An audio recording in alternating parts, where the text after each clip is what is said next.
Hi guys, my name is FGB and welcome to the Hero Tiers episode in which I will try to explain the differences between support, semi-carry and hard carry heroes. So stay tuned and I hope you enjoy this episode. There are three types of heroes in Dota 2 and those are intellect, strength and agility heroes.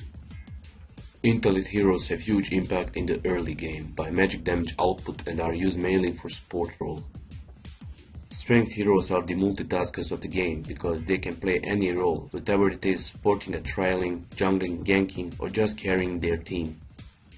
These type of heroes are the most versatile in the game. Agility is the best scaling statistics in the game and by that makes agility heroes the best hard carries.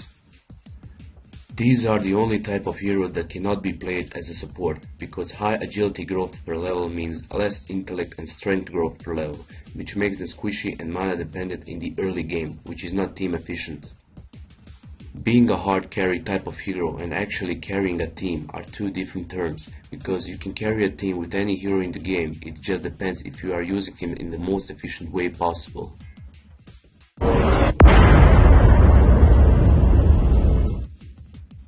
First, we are going to discuss a support and what makes those heroes best at their role. Support heroes are those heroes that are not item dependent and can be used efficiently with or without items throughout the whole game. They have usually higher intellect gain per level and an average strength and agility gain. Now, I said that the most intellect heroes are taking the role of a support, but that is not mostly the case. Let's compare two common picks in competitive games. On the left we have Crystal Maiden. She has one snare ability, one stun, a global supportive ability and a huge damage ultimate with high risk that is hard to use. On the right we have Storm Spirit. He has one AoE farming ability with solid damage output, one CC ability, slow which amplifies his basic attack and a dangerous ultimate which scales great into late game because getting more mana regen means that you can use it more times and do more damage.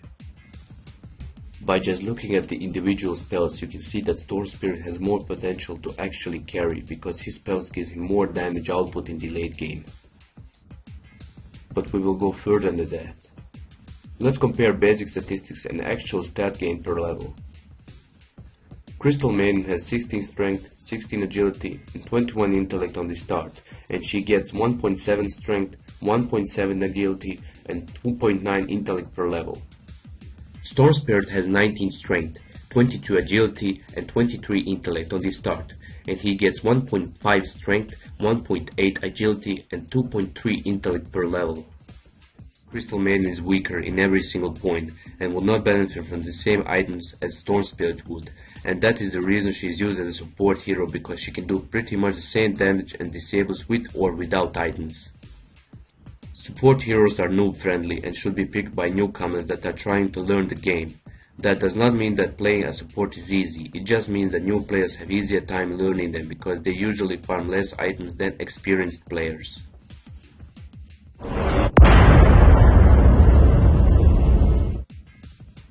We came to the role that is the most exciting in the game and the role that I'm playing usually. It's semi-carry role which is the most versatile in the game. Semi-carries are heroes that are not fully item dependent, but with items they scale great into the late game and can compete with hard carries. These heroes are mostly picked to be on the middle lane and to actually control the outcome by having the biggest impact for the most part by efficiently farming and ganking side lanes constantly. What makes a good semi-carry is pretty hard because he needs to control all three lanes and still farm enough to be competitive in late game. As you may notice, you need a hero that has good mobility to be able to move from one lane to another in shorter periods of time, a high burst damage to farm and gank fast so you don't stick to one lane too long, and a good scaling statistics that will allow you to be competitive later as the game progresses to late game. It may seem that these are a lot of criteria to follow, but there are plenty of heroes that can do these jobs pretty well, and those are Storm Spirit, Akasha, Lion, Lina, Book, Clockwork, Shadow Fiend, Tiny, Mirana, and many more. All of these heroes benefit from level the most and can take a hard carry role in a late game by being a good semi-carry in early and middle game. They all have some bursty or initiative ability that allows them to gank and farm fast so they don't stick too long to one lane, and they can all scale well into late game. So let's compare again the two common picks. On the left we have Akasha that has one snare ability that does magic damage over time, spell for mobility, a high burst damage in third and ultimate. On the right we have Void with one ability which gives him mobility, a defensive passive, an aggressive passive and a game breaking ultimate. By having Akasha on the team that is 2 or 3 levels above the rest of the enemy team, she can do more damage by ganking and farm faster her lane, which can give her great map control. On the other hand, Void has 2 passives, one defensive and other that is aggressive, but that can only help him in late game. And an ultimate that on lower levels does not last long enough for him to do any significant damage. By looking at these two heroes, it's clearly visible that having Akasha on the mid lane is far more beneficial than having a hard carry Void, who is unable to gank the same way as Akasha and who needs more farm to have more impact in the middle game. Less movement and not being able to harass your own lane gives you huge disadvantage, and that's why semi-carries are played to control the whole map by being on the middle.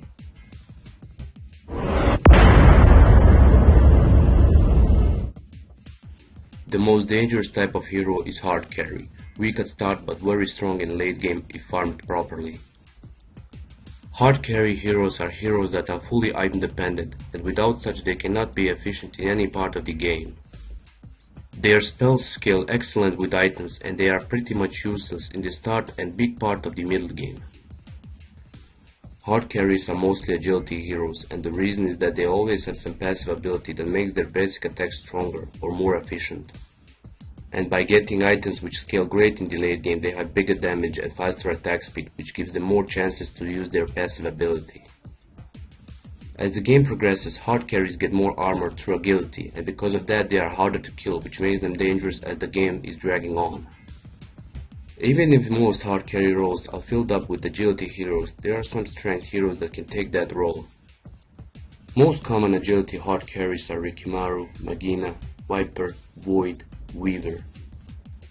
From strength, Skeleton King, Kanka, Nyx and many more that are still not implemented in the game.